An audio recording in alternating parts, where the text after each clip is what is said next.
Corruzione, questa è l'accusa pesante per un sacerdote della diocesi di Padova finito nell'inchiesta della procura di Verbania per centinaia di falsi certificati di cittadinanza emessi sulla base di documenti costruiti ad arte. 7 persone arrestate, circa 700 indagate, tra di loro anche il prete padovano. Secondo gli inquirenti l'organizzazione era in grado in soli 7 giorni di trasformare circa 1 migliaio di brasiliani in cittadini italiani al prezzo di 7.000 euro in contanti.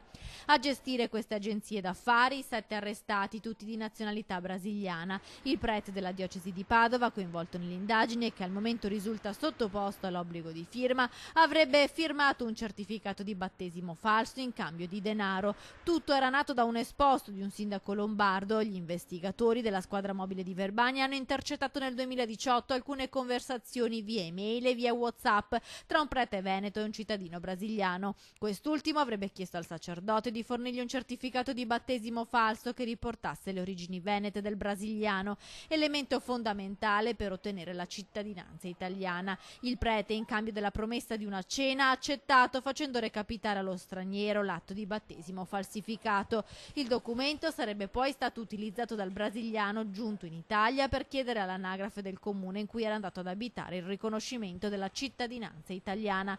Sarebbero 800 i casi attribuiti a questo sodalizio criminale, abilissimo ad indurre in errore i pubblici ufficiali delle anagrafi di Verbania e Novara. Un giro d'affari stimato in oltre 5 milioni di euro. Questi i numeri dell'enorme business illegale scoperto con l'operazione Super Santos.